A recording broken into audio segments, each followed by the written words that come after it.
இன்னைக்கு ஒரு கருத்து தெரிவிக்க பேசும்போது தேர்தல் நேரத்துல யார் துரோகி யார் நண்பன்ங்கிறது எனக்கு தெரியாதுங்கிறீங்க. இதை மீண்டும் அதிமுக எனக்கு முன்னால் பேசுறவங்க நீங்க அதை கேட்டிருக்க மாட்டீங்க இல்ல அவங்க அனுப்புறேன். எதிரியோட போகணுமா துரோகியோட போகணுமா இல்ல நண்பரா வர்றவங்களோட போகணுமா அப்படிங்கிறத பொதுச்செயலாளர் முடிவெடுக்கிறாங்க.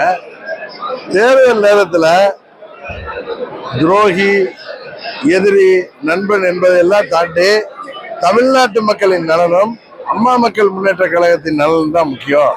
அதனால யார் துரோகி யார் எதிரி யார் நண்பர் என்றெல்லாம் பார்க்க வேண்டிய அவசியம் இல்லை. இது தேர்தல் நேரம். அதனால தமிழ்நாட்டின் நலனும் அம்மா மக்கள் முன்னேற்ற கழகத்தின் நலன் தான் முக்கியம் அப்படிங்கிற கருத்தை தான் நான் சொன்னேன்.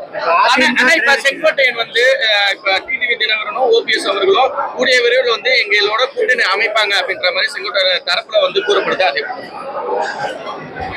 செங்கோட்டையன் அவர்கள் நான் மிகவும் மதிக்கின்ற ஒரு சகோதரர். பொறுத்திருங்க, கொஞ்சம் பொறுமையா இருக்கல. எங்களுக்கு தான் நானே அதே தானே சொன்னேன், ஒரு மாசம் எங்களுக்கு டைம் இருக்கு. அதனால நாங்க நல்ல முடிவு அம்மா மக்கள் முன்னேற்ற கழகத்திற்கு தமிழ்நாட்டின் நலனுக்கும் ஏற்ற முடிவை உறுதியாக இருக்கும். கூட்டணியோடு சேர்ந்து நாங்க அமைச்சராகவும் இது அரியணை ஏறுவோம் அப்படின்ற மாதிரி நீங்க சொன்னீங்க. இந்த முறை எந்த கூட்டணி வெற்றி பெற்றாலும் கூட்டணி ஆட்சி அமைகின்ற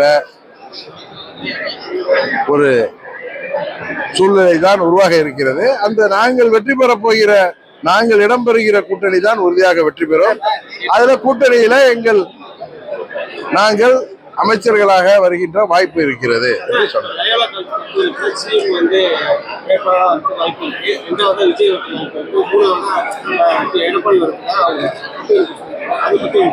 லயோலா காலேஜ் 2017 டிசம்பர் மாதம் ஆர்கே நகர் தொகுதியில போட்டியிட்டப்போ அவர்கள் கருத்து கணிப்பெல்லாம் நான் பார்த்திருக்கேன்.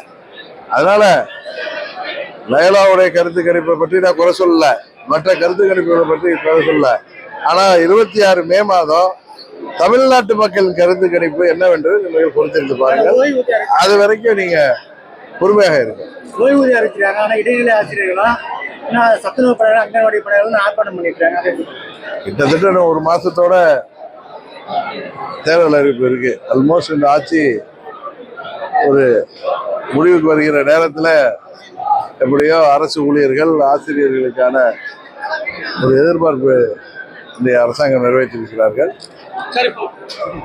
சொல்லி அதே நேரத்தில் கிட்டத்தட்ட அந்த பென்ஷன் ஆணையத்திற்கு அரசாங்கம் இப்பொழுது அறிவித்ததை நிறைவேற்றுவதற்கே 13,000 கோடியும் ஒவ்வொரு ஆண்டும் 11,000 கோடியும் அதுக்காக நிதி ஒதுக்க வேண்டிய சூழ்நிலை இருக்கு.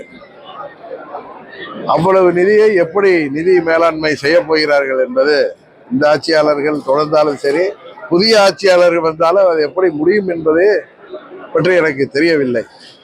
அதே நேரத்தில் அங்கன்வாடி ஊழியர்கள் இன்னைக்கு கூட பார்த்த பகுதி நேர ஆசிரியர்கள் இன்னும் போராடிட்டு இருக்காங்க. இதெல்லாம் இந்த ஆட்சியாளர்கள் சரியாக செயல்படவில்லை என்றால் உறுதியாக இது அவர்களுக்கு எதிராக தமிழ்நாட்டு மக்கள் தீர்ப்பளிப்பார்கள் என்பதைத்தான் இதை காட்டுகிறது. இந்த மாதத்துக்குள்ளார வரும். 2026 4 முறை போட்டி தான். ஒண்ணு திமுக அதிமுக, அதுக்கப்புறம் பாஜக கூட்டணி இருக்கு, நாம் தமிழர். இந்த 4 முறை கூட்டணி தான் இருக்கு. நீங்க திமுகவோட போக மாட்டேன்னு சொல்றீங்க, அது மாதிரி பாஜகவோட போக மாட்டேன்றீங்க, நாம் தமிழர் போக மாட்டேங்க. இப்ப இருக்கிறது தாவேக ஒண்ணுதான். நான் தான் சொன்னேன், எங்களுக்கு எதிரி என்று இந்த நேரத்தில் யாரையும் பார்க்க வேண்டிய அவசியம் இல்லை, துரோகி என்று யாரையும் பார்க்க வேண்டிய அவசியம் இல்லை, நண்பர் என்று யாரையும் பார்க்க வேண்டிய அவசியம் இல்லை. தமிழ்நாட்டு நலனும் அம்மா மக்கள் முன்னேற்ற கழகத்தின் நலனும் தான் முக்கியம். அதைத்தான் நாங்க பார்ப்போம்னு சொல்லிட்டேன். அதனால நாங்க இன்னும் முடிவெடுக்கலைங்கிறது உண்மை. இன்னொன்னு, நாங்க எந்த சமரசமும் செய்து கொள்ள மாட்டோம்னு சொல்லிட்டேன். உறுதியாக கூட்டணி ஆட்சி தான் அமையும். அதுவும் அம்மா மக்கள் முன்னேற்ற கழகம் இடம்பெற போகின்ற கூட்டணி தான் வெற்றி பெறப் போகிறது. ஏன்னா இந்த சூழ்நிலை அப்படி இருக்கு. நான் அதீத நம்பிக்கையில சொல்லல. அதுல உறுதியாக அம்மா மக்கள் முன்னேற்ற கழகம் ஆட்சி அதிகாரத்தில் பங்கு பெறும். புதிய பென்ஷன் திட்டம் இந்த தேர்தலில் தாக்கத்தை ஏற்படுத்தும். உங்களுக்கு தெரியும், நான் தேர்தல் வாக்குறுதி இது கிட்டத்தட்ட 5 ஆண்டு முடிய போறப்ப நிறைவேற்றிருக்காங்க.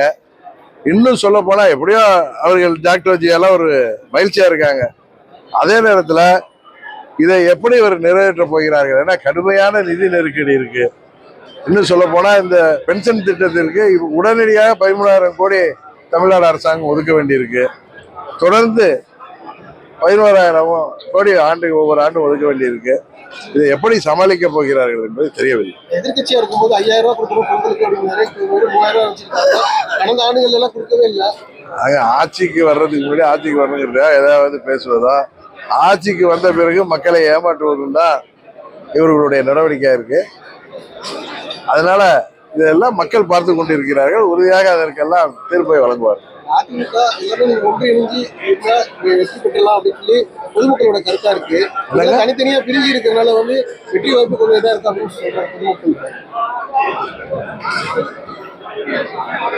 எங்கள் கூட்டணி நிலைப்பாடு என்ன என்பதை நீங்க உறுதியாக தெரிந்து கொள்வீர்கள். தமிழ்நாட்டு நலனிலும் அம்மா மக்கள் முன்னேற்ற கழகத்தின் நலனிலும் நாங்கள் கவனமாக இருந்து முடிவெடுப்போம். அமித்ஷா வருகை எப்படி பாக்குறீங்க? அமித்ஷா பாஜகவின் மாநில தலைவர் நயினா நாகேந்திரன் அவர்களுடைய சுற்றுப்பயண நிறைவு விழாவுக்கு நேற்று வந்திருந்தாரு. இன்றைக்கு கூட பொங்கல் விழாவில் கலந்துக்கிறாரு, கோயிலுக்கு செல்றாருங்கிறது தான் நான் பார்க்கிறேன். யாரும் எதிரி இல்லை, யாரும் இல்லை சார், நான் தான் கிளிப்புள்ள மாதிரி எனக்கு முன்னால் பேசிய நிர்வாகிகள் பேசியதுக்கு நான் சொன்னேன், பேசுனாங்க நீங்க எதிரியோடா துரோகியோடா இல்லை நண்பர்களோடான்னு முடிவு செய்யணும் தலைவருக்கு அந்த அதிகாரம் சொன்னாங்க. நான் சொன்ன இந்த தேர்தலில் தமிழ்நாட்டு நலனும் அம்மா மக்கள் முன்னேற்ற கழகத்தின் நலன் தான் முக்கியம். அதனால துரோகி யாரு எதிரி யாரு நண்பர் யாருன்னா பார்க்க வேண்டிய அவசியம் இல்லை. தமிழ்நாட்டின் நலனையும் நமது கட்சியின் நலனையும் மனதில் கொண்டு முடிவெடுப்போம்னு சொன்னேன். அதை பற்றி தான் நாங்கள் எடுக்க போறோம். அதை பொறுத்து இருந்து பார்க்க. பல மூத்த நிர்வாகிகள் அரசியல் கட்சியினர் தாவேகாவை அணுகி பேச்சுவார்த்தையில ஈடுபடுறாங்க. அது தாவேகாவுக்கு எந்த அளவுக்கு பலத்தை ஏற்படுத்தும்? பல மூத்த நிர்வாகிகள் அரசியல் கட்சி எந்த மூத்த நிர்வாகி எந்த கட்சியோட மூத்த நிர்வாகி